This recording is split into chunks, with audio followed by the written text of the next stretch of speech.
नमस्कार दोस्तों, आज हजरत मोहम्मद सल्लल्लाहु अलैहि वसल्लम का जन्म दिवस है, जो भारत में इस वर्ष शनिवार 8 अक्टूबर शाम से रविवार 9 अक्टूबर शाम तक मनाया जा रहा है। पवित्र मुसलमान धर्म के संस्थापक पैगंबर हजरत मोहम्मद जी का जन्म 570 ईसावी में मक्का में हुआ था। हजरत मोहम्मद जी के जन्मदिन को ईद मिलाद उन नबी के नाम से भी जाना जाता है। अधिकांश इस्लामिक देशों में पैगंबर का जन्मदिन 12 रबी अल अव्वल 1444 को मनाया जाता है। यह इस्लामिक कैलेंडर का तीसरा महीना है। कई मुस्लिम और गैर मुस्लिम देशों में इस दिन सार्वजनिक अवकाश होता है। पवित्र मुसलमान धर्म में हजरत मोहम्मद जी को ईश्वर का संदेश वाहक मानते हैं। वास्तव में हजरत मोहम्मद जी शिवलोक से आए गण थे। बंदी छोड़ गरीबदास जी महाराज जी अपनी वाणी में बताते हैं, वही मोहम्मद वही महादेव, वही आदम वही ब्रह्मा, दास गरीब दूसरा कोई नहीं, देख आपने घर माँ। पैगंबर हजरत मोहम्मद जी का जन्म पिता अब्दुल्ला और माता आमिनी के घर में हुआ था। जब हजरत मोहम्मद जी माता आमिनी के गर्भ में थे, उनके पिता अब्दुल्ला जी की मृत्यु किसी दूर स्थान पर हो गई थी। वहीं पर उनकी कब्र बनवा दी गई थी। जिस समय बालक मोहम्मद की आयु 6 वर्ष हुई तो माता आमिनी अपने पति की कब्र देखने गई थी और उनकी मृत्यु रास्ते में ही हो गई थी। 6 वर्ष की अल्प आयु में मोहम्मद जी यतीम हो गए थे। उनकी आगे की परवरिश चाचा अबू तालिम और चाची फातिमा बिन्त असद ने की। 25 वर्ष की आयु में उनका निकाह एक 40 वर्ष की विधवा खदीजा से हुआ। एक धनाढ्य परिवार की खदीजा पहले 2 बार विधवा हो चुकी थी और उनके 3 पुत्र और 4 पुत्रियां पैदा हुई। तीनों पुत्रों कासिम, तैयब और ताहिर की मृत्यु हजरत मोहम्मद जी की आंखों के सामने ही हो गई थी। बचपन से ही उन्हें अल्लाह की प्राप्ति की तड़प थी और वे हीरा नाम की एक गुफा में बचपन से ही साधना करते रहते थे। जब मोहम्मद जी 40 वर्ष के हुए तब उनसे जिब्राइल नाम का एक फरिश्ता आकर मिला। उसी फरिश्ते ने हजरत मोहम्मद जी को कुरान का ज्ञान देना प्रारंभ किया और कुरान का ज्ञान देने के लिए जिब्राइल फरिश्ता कभी कभी हजरत मोहम्मद जी के शरीर में प्रवेश कर जाता था। ऊपर से आए अल्लाह के ज्ञान को मोहम्मद जी चादर को मुख पर ढके ही बोलते थे, लेकिन उनको बहुत कष्ट होता था। मोहम्मद जी का सारा शरीर कांप जाता था। हजरत मोहम्मद जी ने अपनी पत्नी खदीजा जी को बताया कि गुफा में एक फरिश्ता आया। उसके रेशमी रुमाल पर कुछ लिखा था। फरिश्ते ने मेरा गला घोट कर कहा, इसे पढ़ो। मुझे लगा जैसे मेरे प्राण निकल जाएंगे और उसने ऐसा 3 बार किया। मैं अनपढ़ था। फरिश्ते जिब्राइल ने नबी मोहम्मद जी का सीना चाक किया, उसमें शक्ति उड़ेल दी और फिर सिल दिया।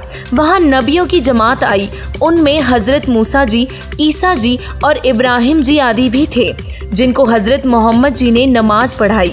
जिब्राइल फरिश्ते ने उन्हें 7 आसमानों की सैर कराई, जहां अल्लाह ने उनसे अकेले में बात की और हर रोज 50 नमाज अदा करने की आज्ञा दी। बाद में मूसा जी के कहने पर अल्लाह से 5 बार की नमाज की आज्ञा करा ली।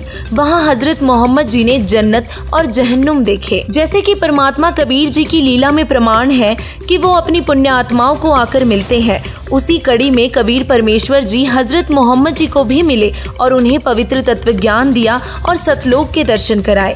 तब तक हजरत मोहम्मद जी की पृथ्वी पर ख्याति बहुत बढ़ चुकी थी और उनके 1,80,000 अनुयायी बन चुके थे। और इसी कारण हजरत मोहम्मद जी ने परमेश्वर कबीर जी के तत्व ज्ञान को नहीं माना और वे वापस पृथ्वी पर आ गए। परमात्मा कबीर जी का तत्व ज्ञान स्वीकार न करने के कारण वे काल लोक में ही रह गए। हजरत मोहम्मद जी अल्लाह की एक नेक आत्मा थे। उन्होंने जीवन पर्यंत कभी भी मांस नहीं खाया। उन्होंने अपने 1,80,000 अनुयायियों को मांस, मदिरा, जुआ, ब्याज से दूर रहने को कहा।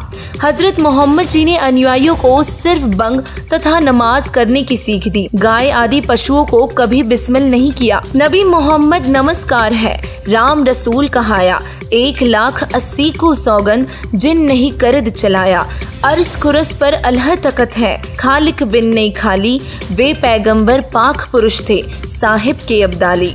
तात्पर्य है, नबी मोहम्मद आदरणीय है, प्रभु के अवतार है। कसम है 1,80,000 अनुयायियों की, उन्होंने कभी बकरे, मुर्गे तथा गाय आदि जीवों की हत्या नहीं की।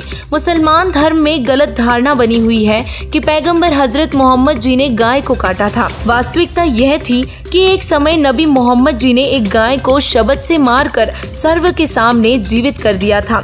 सच्चाई से मुख मोड़कर मुस्लिम भाई बहनों, नर्क के पात्र मत बनो। मारी गऊ शब्द के तीरम, ऐसे थे मोहम्मद पीरम।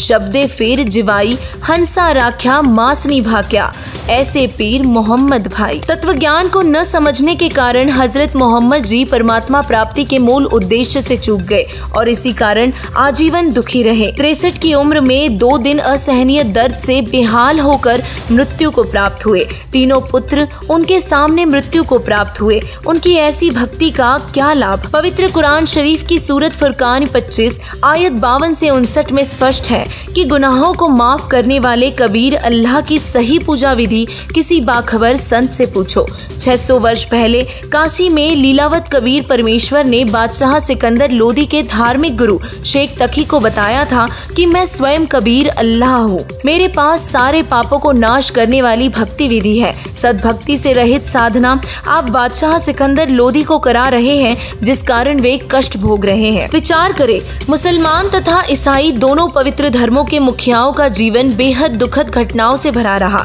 अल्लाह ताला, अल्लाह कबीर तो वो ताकत है जो अपने बच्चों को दुनिया भर के सारे सुख पल भर में दे दे। जरूरत है सच्ची भक्ति करने की। अल्लाह के एकमात्र बाखबर संत रामपाल जी महाराज जी से नाम दीक्षा लेकर अल्लाह ताला की सच्ची इबादत करें।